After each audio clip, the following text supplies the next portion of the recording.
2021학년도 1학기 김천대학교 진단세포학 및 실험 강의 5주차 강의입니다. 5주차 강의 시작하도록 하겠습니다. 제 이름 이원준입니다. 지난주랑 지난주까지 좀 편편없는 내용으로 강의 전달해드려서 죄송하고요. 아픈 건 많이 좋아졌습니다. 정말 많이 좋아졌어요. 그래서 이제 어느 정도 강의를 진행할 수 있을 것 같습니다.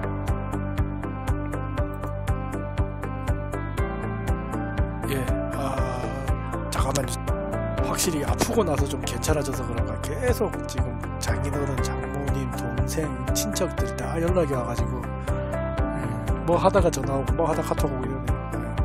어쨌든 죄송합니다. 저번주에 그래서 정신없는 가운데서 일단은 강의를 했는데 지금은 좀 많이 회복됐습니다. 회복이 된 상태고 저번주는 강의 내용을 많이 나가지 못했는데 오늘은 진도를 좀 나가야 될 것 같아요. 아직 다 회복된 건 아니라서 조금 버벅거리더라도 이해를 해주십시오. 이게 전주주 강의할 때는 아파서 강의를 못했는데 이번 주에 강의를 해보니까 여전히 지금 아직까지 지금 실밥 같은 거 제거 안 하고 있어서 배가 땡겨요. 땡기는 데다가 이게 전신마취 후유증인지 아니면 통증 후유증인지 뭔지 모르겠는데 이게 머리가 안 돌아가 죽겠어요. 그러니까 똑같은 단어도 맨날 하던 설명인데도 단어가 생각이 안 나고 적절한 예시가 생각이 안 나고 막 그런 식이라서 더 이상 좀 이런 얘기해서는 안 될 것 같습니다. 자, 저번주에 이제 신경조직까지 했어요. 이제 딱 저번주에 이제 신경조직까지 마무리 지었으면 깔끔하게 마무리가 됐을 건데, 그래서 신경조직을 했습니다. 신경조직, 그러니까 근육조직하고 이제 신경조직까지 하면 이제 조직학이 끝나는데, 신경조직은 결국은 정보를 전달하기 위한 거다. 그죠? 정보를 전달하기 위한 조직을 신경조직이라고 하고, 신경조직은 크게 두 종류의 세포를 볼 수 있는데, 크게 이제 분류를 하면은 두 종류의 세포를 볼 수 있는데, 정보 전달에 직접적으로 관여하는 신경세포, 우리가 이제 뉴런이라고 하는 거죠. 신경세포랑 그 신경세포에 도와서 여러가지 기능을 담당하는 신경교세포, 그죠?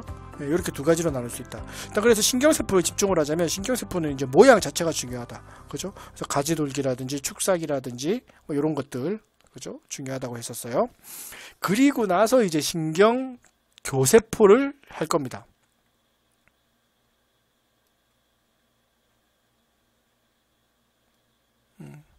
신경교세포 혹은 신경악교세포. 그죠?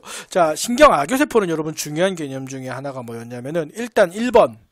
중추신경계에서 볼 수 있는 신경악교세포랑, 죄송합니다.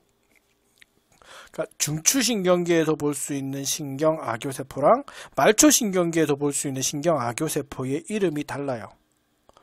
그래서 보기에 잘 나와요. 주로 이제 시험 문제 물어보는 방식이 그렇습니다. 거기다가 외워야 될 신경악교세포가 딱 5개에서 6개 정도 되기 때문에 보기가 딱 정해져요. 그래서 그것들은 딱 그대로 외워두실 필요가 있을 것 같아요. 1번 별악교세포. 별악교세포 별표. 여러분, 그러고 보니까 여러분은 그 조직학 때 했잖아요.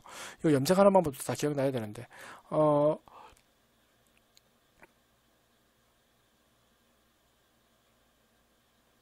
별악교세포. 별악교세포 이러면 여러분들 머릿속에는 제일 먼저 뭐가 떠올라야 되냐면 뇌혈관 장벽 혹은 혈액 뇌장벽, 요게 떠올라야 됩니다. 별악교세포라는 것 자체가 혈액 뇌장벽이라는 거를 위해서 존재하는 거죠.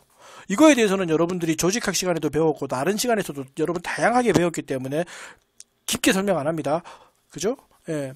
결국은 혈액에서부터 감염이나 독성 물질이 신경세포를 파괴하는 걸 막기 위해서 혈액과 신경세포를 떨어뜨려 놓고 혈액 안에 있는 물질을 이 별악교세포가 옮겨주게 되는 거죠. 그래서 혈관 내장벽 혹은 혈액 뇌장벽을 구성하는 중요한 신경악교세포가 별악교세포다. 그죠? 희소돌기 악교세포. 쉽게 말해서 말초신경의 슈반세포랑 같은 역할을 하는 거죠. 희소돌기 악교세포, 그죠? 축삭 주변에 둘러싸여서 활동 저지를 빠르게 전달하는 마리집을 형성한다. 즉 시소돌기 아교세포의 역할은 축삭에서 마리집을 형성한다. 다만 중추신경계의 마리집을 형성하는 게 희소돌기 아교세포라면 말초신경에서 마리집을 형성하는 거는 슈반세포다. 그죠? 자, 미세아교세포 중요한 거 나옵니다. 기본적으로 미세아교세포는 하는 게 뭐다? 그죠? 큰 포식세포로 변해서 항원 제시하거나 포식 기능 담당한다. 그러니까 큰 포식세포라는 거죠. 뭔가를 잡아먹거나 잡아먹은 세포들 T셀에 전달하는 항원 제시 기능을 가지고 있는 것. 그죠? 그래서 얘는 사실은 미세아교세포이므로 중배업 기원이다. 예. 미세아교세포는 중배업 기원이에요. 되게 중요한 개념입니다. 요거까지 제가 디테일하게 설명을 할까요? 그죠? 뭐 짧게 설명합니다. 여러분 한번 배웠던 내용이니까. 우리 몸에 있는 모든 조직은 다 엄마 뱃속에서 외배업, 중배업, 내배업 이 세 가지 배업 중에 하나에서 출발합니다. 그죠? 근데 이건 옛날에 시험 문제 자주 나왔던 내용인데 요즘에는 잘 안 나와. 왜 그러냐면 외배업, 중배업, 내배업의 기원 문제를 내면 문제가 너무 쉽거든요. 다 거기서 거기에요. 외배업은 사람 몸 바깥에 있는 건 다 외배업입니다. 피부, 손톱, 머리카락, 그 다음에 각종 감각기관이 있죠. 눈, 코, 입 이런 것들 다 외배업입니다. 내배업은 사람 몸 안에 있는 건 거의 대부분 다 내배업이에요. 간, 쓸개, 심장, 그러니까 소화장기, 호흡장기, 비뇨장기 다 내배업입니다. 중배업은 바깥이라고 하기도 그렇고 안쪽이라고 하기도 그런 중간 어디에 있는 것들이 내배업이, 그러니까 중배업이에요. 뼈, 근육, 신경은 아니다. 자, 뼈, 근육, 혈관, 혈액. 아주 바깥은 아니지만 아주 안쪽은 아니잖아. 이게 중배업입니다. 그래서 문제가 어렵지 않아요. 근데 제가 방금 아차차 하고 실수한 거 있죠. 신경이 골치 아파요. 신경이 해당되는 건 결국은 중추신경과 말초신경인데 중추신경은 뇌도 들어간다는 얘기거든. 여러분 그러면 뇌를 포함한 이 신경계는 외배업, 중배업, 내배업 중에 어디일 것 같아요? 이 내배업이 아니에요. 외배업입니다. 그래서 제일 자주 틀리는 것 중에 하나가 신경계가 외배업이라는 거예요. 신경계는 외배업이다. 그죠? 그런데 신경계가 외배업이니까 당연히 신경아교세포도 다 외배업입니다. 시소돌기 아교세포니 뭐 벼락교세포니 다 외배업이야. 뉴런도 외배업이고. 그런데 미세아교세포는 사실은 말이 신경아교세포지 하는 짓은 큰 포식세포잖아. 큰 포식세포는 어디서 오느냐? 골수에서 기인하죠. 림프라고 하면 림프절에서 기인하니까 그러니까 쉽게 말해서 여러분 말 그대로 마크로파지예요. 그러니까 골수에서 기원하니까 사실은 중배업이 맞는 거죠. 그래서 다음 신경아교세포 중에서 진짜 단어가 안 떠오르니까 너무 답답하네요. 다음 신경아교세포 중에서 중배업 기원인 것은 혹은 외배업 기원이 아닌 것은 어렵게 내려고 작정했다면 기원이 다른 것은 이렇게 물어보면 미세아교세포만 기원이 다르게 되는 겁니다. 어렵게 시험 문제를 낼 수 있겠죠. 뇌실막세포, 뇌의 실막, 척수 중심관을 돕고 있어요. 그러니까 뇌의 막을 돕고 있으니까 뇌실막세포인데 이게 척수의 막을 돕고 있다 보니까 하는 특이한 짓이 하나가 있습니다. 뭐냐? 뇌척수액을 만들어요. 그래서 뇌척수액도 만들 수 있는 능력을 가지고 있는 게 뇌실막세포다. 이것도 알고 있는 게 좋겠죠. 말초신경의 신경아교세포 중에 제일 중요한 거 슈반세포죠. 신경집세포, 슈반세포, 그죠? 네.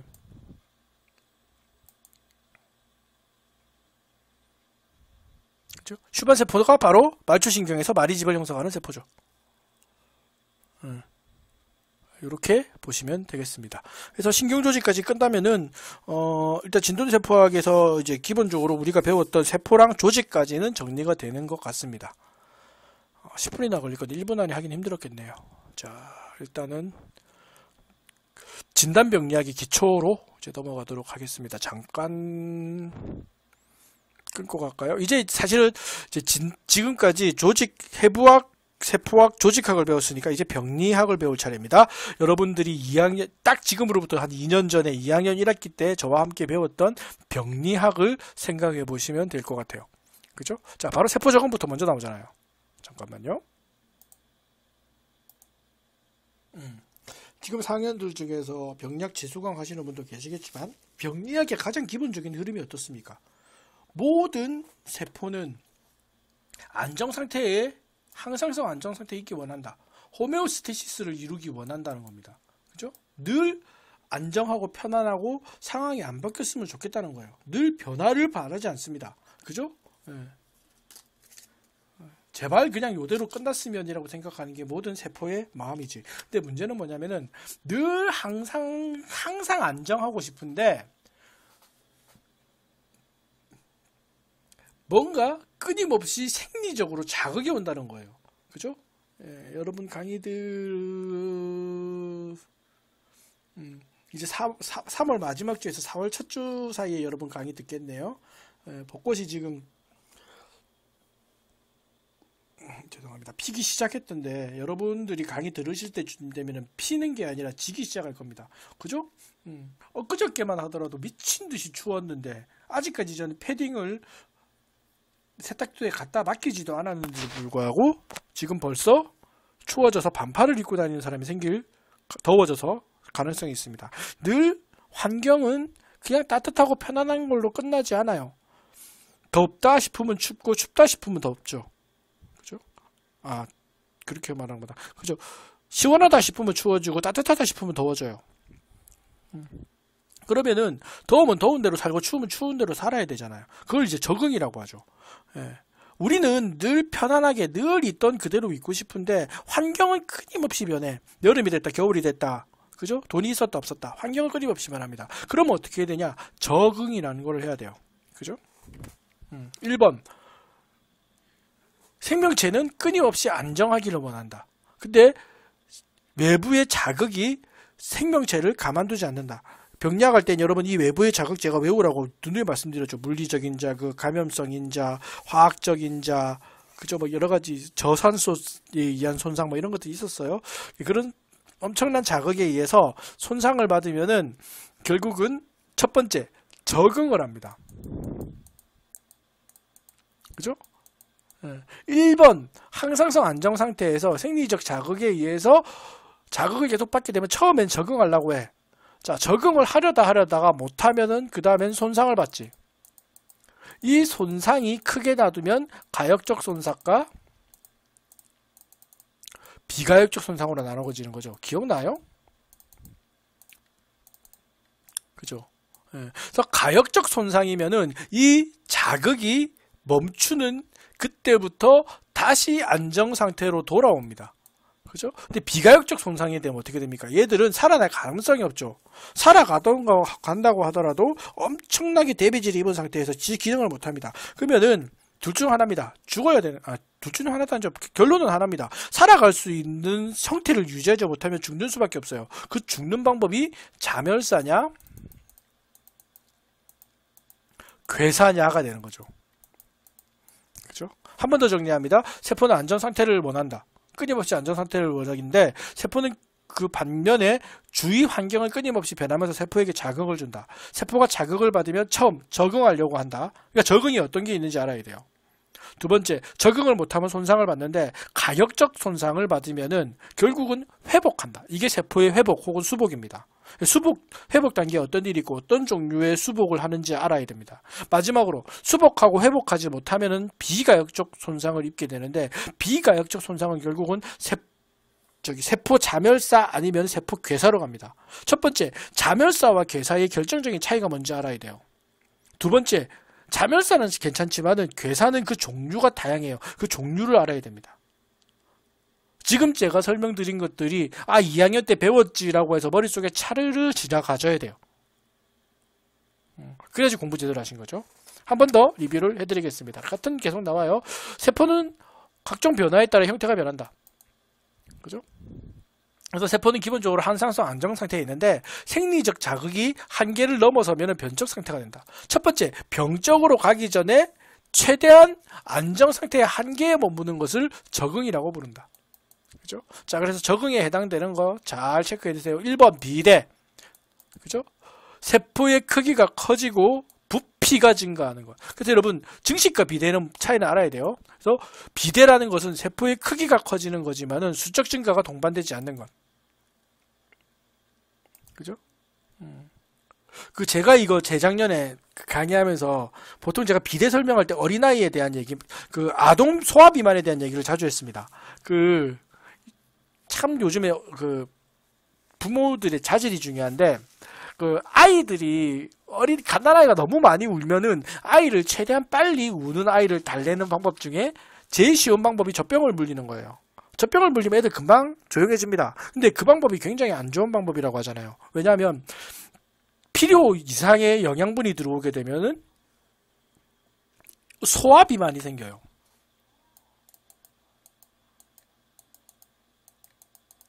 애들이 비만해지면은 지방세포가 생깁니다.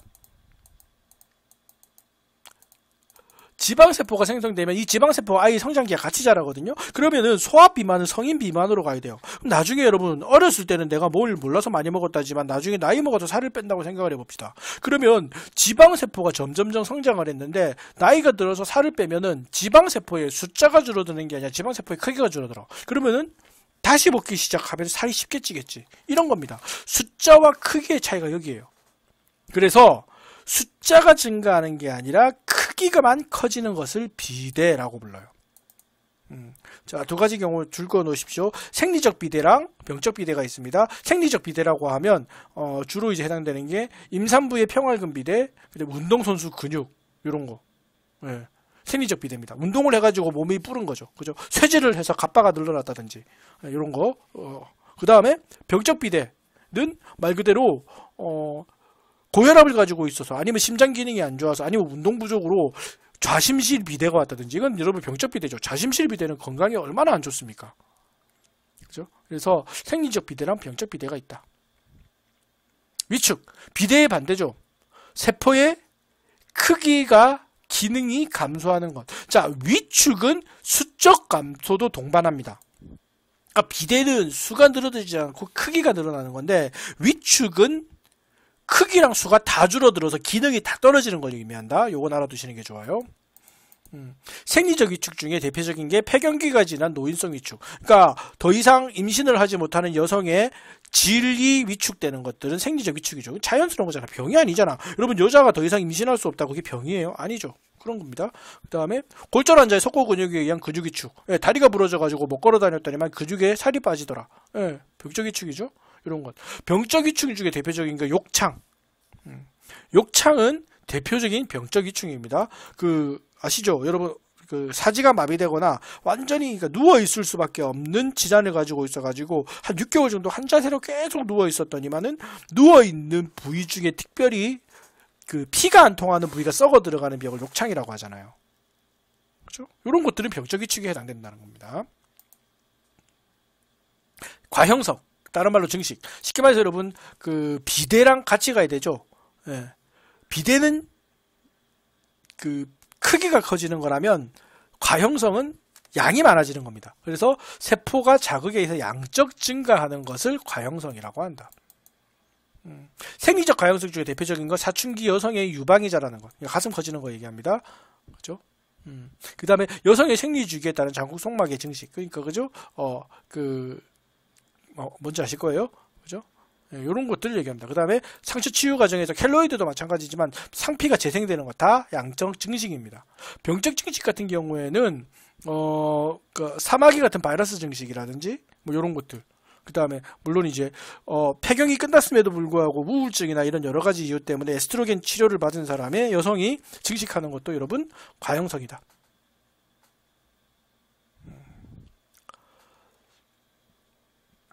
이제부터 중요한 거 나옵니다. 메타플라지아, 화생.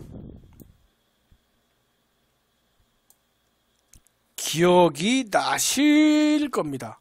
자, 화생 별표 하나 쳐두시고요. 자, 중요한 겁니다. 정상적으로 성숙된 세포. 일단 정상세포가 지속적인 만성 자극, 요거 중요하죠. 계속 만성적으로 자극이 들어와가지고 다른 형태의 성숙된 세포로 바뀌는 것. 그죠? 요걸 화생이라고 부릅니다. 자, 원래는 원주상피였는데 계속 반복을 인해 가지고 편평상피로 바뀌는 것. 이게 되게 대표적이라는 거죠. 그죠? 위점막에 파네트 세포가 출현하는 장상피 화생. 역류성 식도염 환자가 원주상피가 되는 원주상피 화생. 이런 것들이 있다. 그죠? 자, 더 정확하게 말하면 이겁니다. 방금 여기 볼 수 있는 원주상피가 편평상피가 되는 게 제일 많죠.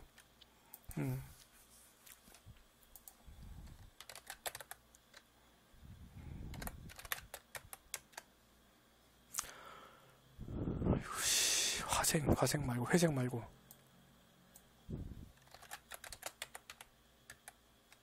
모르겠네요.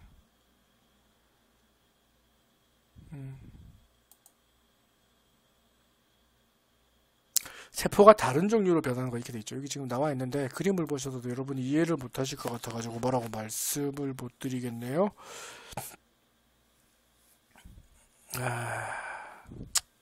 딱히 나와 있는 게 없다. 위축성 위염 요런 거. 그죠? 자, 그냥 제가 설명을 할게요. 제일 대표적인 거 나와 있는 편편상피 화생입니다. 원래는 여러분 목에는 가래가 나오는 게 정상이에요. 그죠? 왜 그렇습니까? 가래가 나와야지 여러분 먼지나 나쁜 균이 들어왔을 때 가래가 걸러내잖아요. 근데 담배 피는 사람들은 가래가 잘 안 걸어요. 왜 그렇습니까? 담배 연기가, 그러니까 여러분 이거 수업 시간에 맨날 배웠던 것처럼 이 기도를 덮고 있는 건, 상기도를 덮고 있는 거는 거짓중충 선모 원주상피입니다. 그죠? 이 거짓중충 선모 원주상피가 담배 연기에 굉장히 약해. 그래서 담배 연기가 들어오면 이게 싹 죽어요, 한 층이. 마치 때 뱉기듯이, 때가 벗겨져 나가듯이 싹 벗겨져 나갑니다. 물론 한 7시간 정도 지나면 재생이 돼요. 그래서 여러분 정말 담배 피고 싶으시면 7시간마다 한 대 정도 피시면 됩니다. 와, 그러면 돼요? 되기는 뭐가 돼? 담배 피는 사람한테 물어보세요. 7시간마다 담배 한 대씩 피면 하루에 3대 피란 말인데 그렇게 필 수 있는 사람이 있는가? 그렇게 못 피니까 여러분 살아날만 하면 죽고 살아날만 하면 죽고 이렇게 되는 거예요. 자, 계속 벗겨졌다가 붙었다, 계속 벗겨졌다 붙었다. 쉽게 말해서 여러분 피부가 상처를 입었는데 쓸려 나갔다가 나을 만한데 또 쓸려 나가고 나을 만하면 또 쓸려 나가고. 여러분 저기 손톱 물어뜯는 버릇 가지고 있는 사람 있어요? 물어뜯은 손톱을 낫기도 전에 또 뜯고 그러면은 옛날이랑 똑같은 새살이 계속 차오를까요? 이상한 살 차오르잖아. 그것처럼 우리 몸에 있는 다른 세포에 똑같은 일이 벌어지는 게 화생입니다. 그죠? 너무 심한 만성 자극에 의해서 다른 세포로 바뀌는 것을 화생이라고 한다. 자, 화생이 중요한 이유가 뭡니까? 화생이 발생하면 나중에는 디스플라지아, 메타플라지아가 발생하면 결국은 디스플라지아가 발생하고, 디스플라지아는 결국은 캔서로 갈 가능성이 큽니다. 카시노마로 갈 가능성이 커요. 그게 위험한 거죠. 암이 될 확률이 높아지는 겁니다. 얘기하다가 디스플라지아가 나와버렸네요. 일단 여러분 요 예시는 알고 계시는 게 좋아요. 원주상피가 편편상피가 되는 편편상피 화생. 그다음에 위축성 위염이라고 하죠. 그죠? 장상피 화생. 이런 것들 대부분 다 화생의 증거입니다.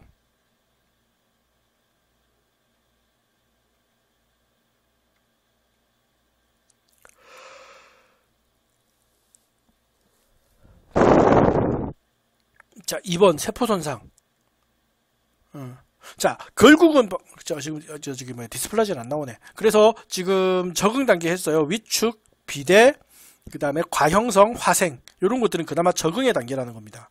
그죠? 자, 적응 단계가 끝나면 드디어 이제 손상이 옵니다. 그죠? 자극의 종류까지는 여러분 병약이 아니니까 안 했고. 자, 손상이 오는데 그 손상의 종류를 얘기해 봅시다. 첫 번째, 손상이 왔을 때 회복이 가능하면 가역적 손상이라고 했죠. 그 가역적 손상에 해당되는 게 변성이에요. 그죠? 변성은 크게 안에 그러니까 물질이 차이는 걸 얘기하는데, 물이 차는 거를 종창이라고 얘기하고 기름이 차는 것을 지방변성이라고 얘기합니다. 그것 말고도 다른 게 찰 수는 있지만 제일 대표적으로 그 두 개가 차요. 그것 말고는 괴사랑 세포자멸사로 갑니다. 그죠? 시간적으로 했을 때 변성까지가 딱 맞겠네. 자, 변성은 가역적 세포 손상에 해당됩니다. 그죠? 변성, 정상에는 존재하지 않는 물질이 장애를 받은 세포나 조직 내에 이상 출현하는 것. 그죠? 그러니까 물질이 이상하게 출현하는 것을 변성된다라고 합니다. 예. 그죠? 그리고 가역적 변화다. 변성에 관련되는 것 대부분 다 점액, 공포, 초자, 유리질이에요. 그 다음에 기름, 그 다음에 유섬유소, 유전분, 색소, 석회 이런 것들이 있다. 요 정의를 아예 읽혀나는 게 낫겠죠. 그죠? 정상에서는 존재하지 않는 물질이 장애를 받은 세포 내에 이상 출현하는 것을 출현하거나 아니면 정상으로 존재하더라도 조직 내에 비정상적으로 증가하는 게 변성이다. 요렇게 해두시면 될 것 같아요. 그죠? 분명히 간인데 그 안에 기름이 찼잖아. 지방변성이죠. 이런 것들. 자, 일단은 그래서 1교시 마무리 짓고 딱 맞겠네. 비가역적 세포 손상. 그 중에서 괴사부터 시작을 하도록 하면 될 것 같습니다. 2교시 때 뵙도록 하겠습니다.